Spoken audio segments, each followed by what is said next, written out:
Hey everyone, my name is Dr. Dolores Tarver. I'm a licensed psychologist here in Georgia, and it is time for the TT Time with Dr. Tarver is a wellness-based podcast.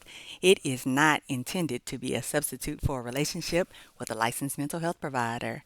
Welcome to Tuesday.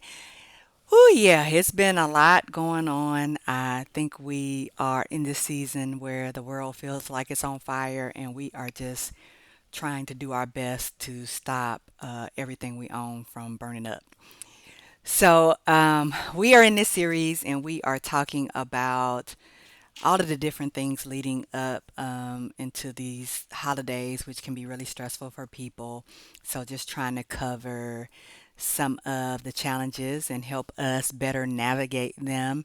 We talked a couple of weeks ago about no contact versus limited or intentional contact. And I want to make sure that we are really clear about the difference between setting boundaries and being avoidant. Because what I recognize is that sometimes people will go no contact, and it's really a tool of avoidance, and they actually haven't had a meaningful discussion because they're not trying to actually deal with things. But I'm getting ahead of myself, so let's get into it. Let's do a little foundational work here because I do think it's important to revisit what a boundary is versus what avoidance is.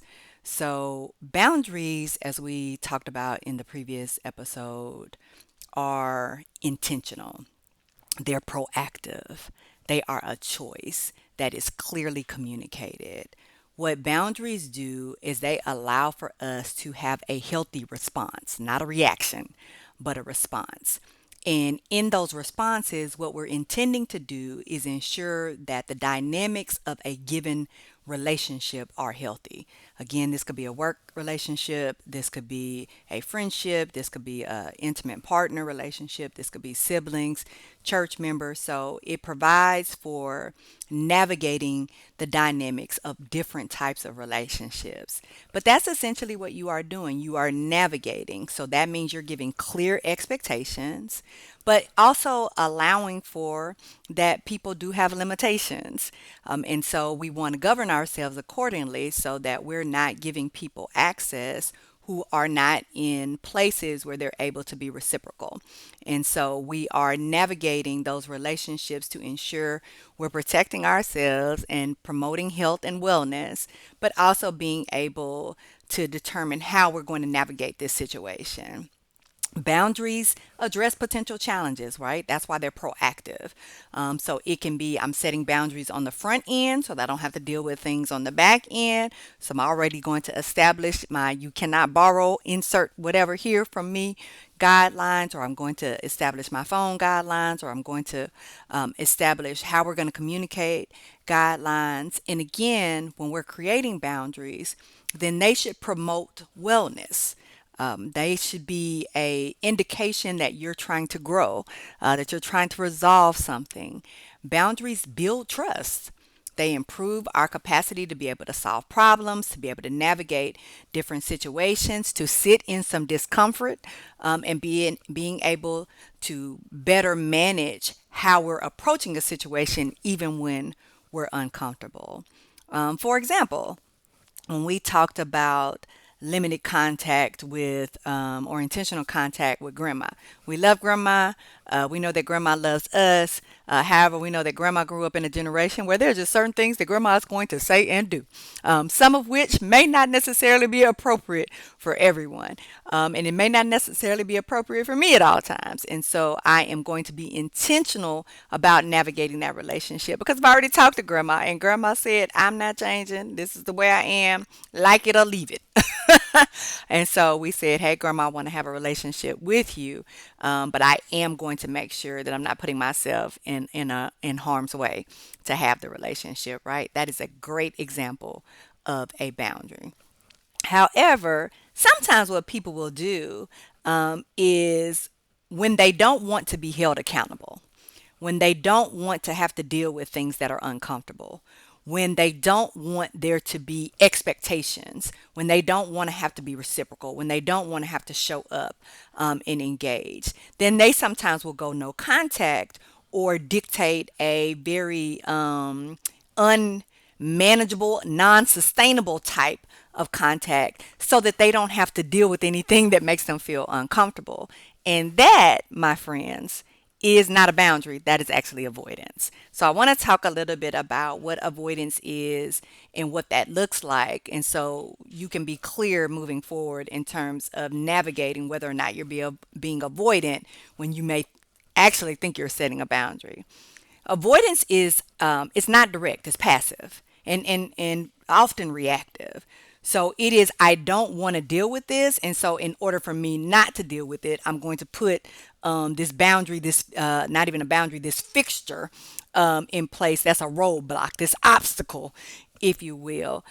So, I am going to block you, or I am going to send you the voicemail, or I'm going to stonewall you, right? And to be confused with someone who has harmed you, hurt you in any way, because that's not avoidance. That's a direct choice for your safety, right? So when people have physically assaulted you, people have sexually assaulted you, people have stolen from you, put your life in danger. Not talking about those. I want to be really clear about that because those are a clear no, as we discussed. However, when there are people that are saying to you, hey, like whenever I call you and ask you to do things, you don't return my phone calls, you don't never initiate anything. But I see you out here hanging out with other people. And then when they reach out to you, you see the phone ringing and you just put it down. That is a good example of avoidance. Oftentimes, people are avoidant when they are fearful, they're anxious, they may be a little timid, insecure, don't like to hear feedback, don't want people to have expectations of them, don't like to take responsibility for their behavior, feel easily rejected, may have experienced abandonment in their lives, and so they may have some issues with trust, and so they don't fully engage and invest in a relationship. They may have difficulty being able to express emotions or be intimately connected. They're much more likely, if they have those characteristics, to be avoidant. And often they will use avoidance based coping mechanisms when they're uncomfortable.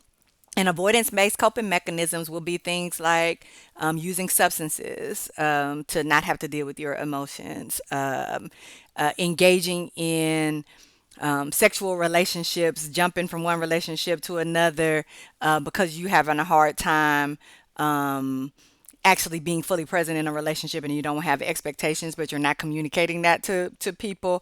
And so you're hopping around doing these different things. That's an example of avoidance based coping because I want to have a connection and I want to have people in my life, but I'm afraid to actually be able to be engaged in those relationships because again there'll be expectations placed on me or I've been hurt, people have not treated me well, right? And so I'm engaging in some of those avoidance based coping mechanisms because people will use relationships, often sexual relationships, relationships of convenience to go out with people, social relationships, if you will, to not have to be lonely, but not because they're actually wanting to show up and be present in the relationship and it be a reciprocal relationship. Um, Also, avoidance is frequently a temporary fix. So it doesn't actually address the issue. It just allows you to put it on the back burner temporarily. Right? What does that look like?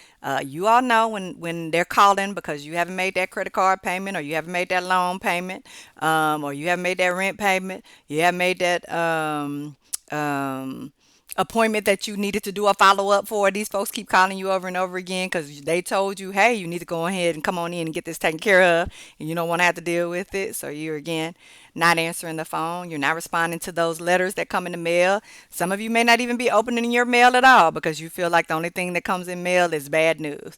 So I'm just not going to deal with that.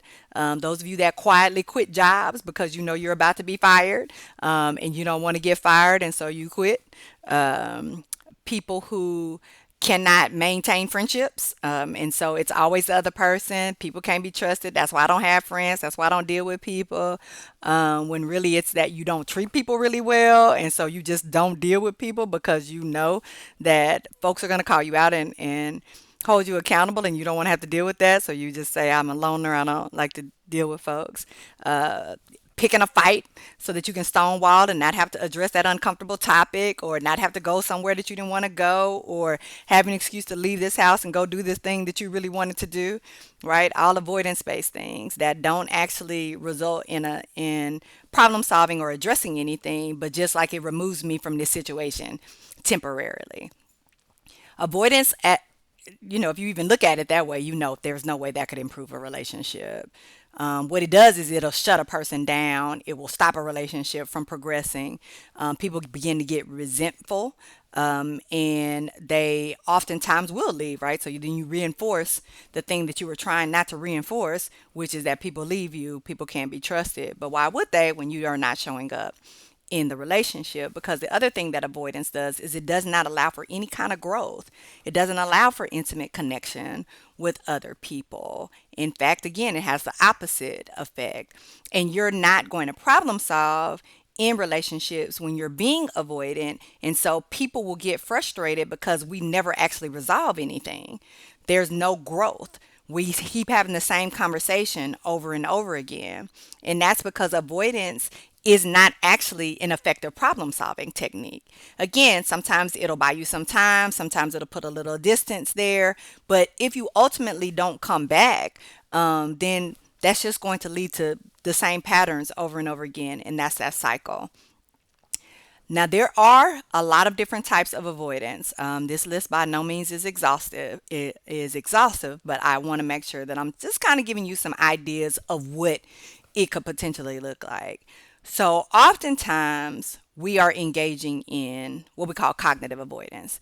Those thoughts that you don't want to deal with. That's why you doom scrolling while you listening to this podcast right now. And oftentimes, when we're doing the cognitive avoidance, it is because we have not really done the work to address what's underneath those thoughts.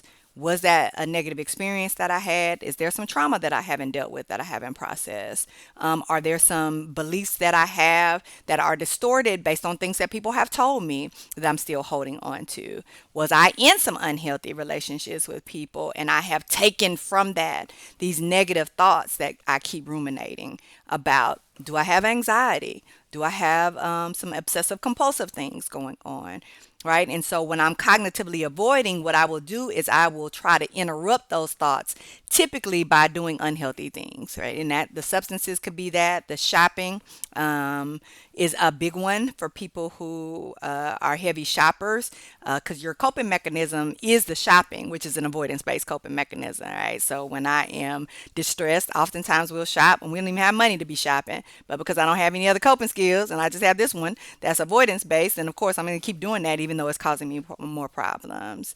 Um, the getting involved in relationships before another relationship ends. So I don't want to have the uncomfortable conversation, and I have a lot of difficulty being able to let go of people, and so I'll start that other relationship, right? And so then that becomes the social avoidance, and so like I am, or relational avoidance. I'm trying to avoid having to actually really deal with who I am and how I show up in relationships and having to end relationships. Some people are just intimacy avoidant, which means they don't want to have any close connections with other people for various reasons. Some of it could be related to some mental health, but oftentimes it is related to negative experiences. Sometimes people just have not had the ability to be able to intimately connect cultivated in them as they have grown up, and so they don't know how to do it. Those are the people that are going to give you gifts. They're going to come and do things for you because they don't actually know how to be emotionally available. They don't know how to connect to you, which leads to the emotional avoidance, right? Because oftentimes if we have problems expressing our feelings and we're suppressing our feelings instead of processing them, eating them with food, drinking them away, then we also will have problems connecting intimately with people. Because if I'm not aware of or uncomfortable with my emotions, then how am I going to be able to be emotionally present in a relationship with someone else? There are people that just avoid certain situations. It might be a situation, it could be event, it could be a place, right? Some people don't want to go where there's a variety of people. So I like my small group over here. People will say no new friends, right? I don't want to go in settings where there may be people I don't know, because then I don't know how to engage. I feel uncomfortable engaging around other people. I feel like I'm going to be judged. I'm going to be looked at. People are going to be talking about me. I'm not going to connect with people. I'm going to be awkward. And so I'll avoid going to certain places. Sometimes people don't want to go to spaces where they feel like they're not on the same level as certain people. Like, oh, that's, those aren't my people. I don't know how to interact around, people like that. So I don't want to go over there. They drive this, they wear this, and I don't have any of those things. And you will find that people will avoid taking you out, going places with you, because they don't want to be out in public on a date. People will avoid going to stores. They don't want to have to deal with cashiers. People are going to self checkout, running in and out, or they're doing delivery because they don't want to have to go in, being in the spaces. Then we have the interpersonal avoidance, which is kind of like the social avoidance piece. The relationship avoidance would all kind of fit in there too. But I think another part of that interpersonal piece is that I don't want people to see the real me, right? So I'm not authentic, I'm not real, I'm not genuine with other people. I am a different person when I'm around different people, because I don't really feel comfortable in the skin I'm in. And I also don't feel like people will truly accept me if they know who I am. So, that being said, there are some things to keep in mind, right? Because we want to be in spaces where we're having good boundaries and not being avoidant. If avoidance based coping mechanisms or avoidance in general is your go to strategy, then you are suppressing your ability to grow, to be able to do difficult things, to be able to navigate through problems and solve them effectively, to be able to have resolution, to be intentional, to be authentic, to be real. So, avoidance is not actually a helpful strategy for you to be able to grow in any area that would be helpful to you. So, whether that's in work or relationships, or even in terms of your own goals, because if you're avoidant in these areas, you're likely not attending to your own growth and development either, right? So, all of these things that's showing up in relationships are probably showing up in your personal life as well with regard to what your goals are or your difficulty setting them or following through. It can absolutely be uncomfortable to set boundaries. Not going to deny that at all.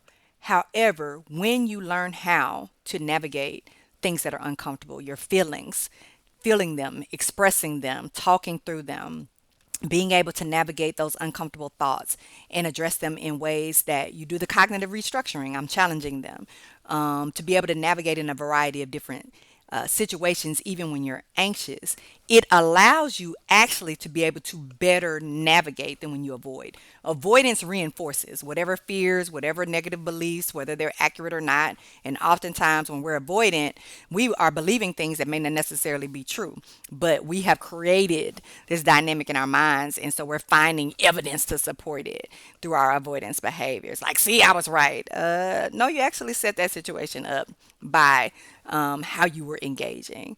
So when we face things that are uncomfortable, that's when we really are able to grow through it, right? Because you do have to grow through things. And again, whatever we practice becomes our process. So you have to practice doing things that are uncomfortable and getting more confident with them and building up more strength and challenging the thoughts and being able to create new schemas, new ways of looking at the world, new ways of engaging in interacting, and new beliefs about yourself in order for you to grow and mature. So when we're doing no contact and avoiding and not addressing things, it keeps us stuck, which is again sometimes why we don't want to address things because we don't want to have expectations. We don't want to have to be mature. We don't want to show up and have those responsibilities. If you find that you are in this pattern of avoidance and you know you were going to get your plug for therapy, it's important for you to stop and really take a moment and assess, why am I avoiding? And particularly, am I avoiding certain things? Like, there is there a theme to what I'm avoiding or who I'm avoiding or how I'm avoiding. Right? And we talk about taking stock. You all know I believe in a good assessment. So assessing where you are and being able to understand, like, okay, what led to this? How did I get here? And that's where therapy can really be beneficial, because if you are unable to really see the patterns or fully understand even options to be able to navigate, if you are able to see the patterns in terms of being able to do different things, then that's where therapy can be really helpful for you. And I do think it's always important for us to ask with any type of coping strategy, is this really effective? Is it getting me to the ultimate goal of being a healthier person? Is it addressing a problem?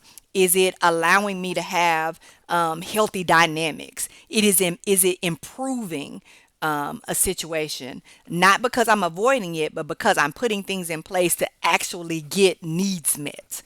Um, is it going to allow me, even if it's uncomfortable in the short term, to feel more comfortable later, to feel better about something, to feel more like it's a reciprocal relationship, or to feel more like I'm accomplishing something, like I am growing, improving, allowing myself to be set up for better outcomes?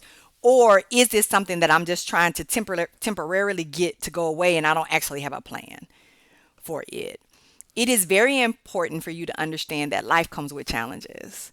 And again, you're able to do hard things. So you can navigate those challenges successfully, but it does take some patience, some self compassion, some understanding, and adequate coping skills, which is where boundaries come in the first place. And if you understand the importance of boundaries and how they can benefit you, how to set them, how to be consistent with them, how to navigate them effectively, how to be able to hold yourself accountable to growing and being the type of person that you want to be, then that's actually going to be a better quality of a life for you. Now, sometimes we are going to be in situations where we've done therapy and we've made some progress and we feel like we're in a good space, but we may need some ongoing support. And this is where, you all know, I also love a good accountability partner. You may have an accountability partner who is going to be that mirror for you. Hey, is this avoidance? Are you actually being direct? Have you thought about this? Is this something you're being intentional about? Is it proactive? Is it a response, not a reaction? So they're able to kind of help with that ongoing processing, because sometimes when we get a little further away from therapy, things fall into the sea of forgetfulness.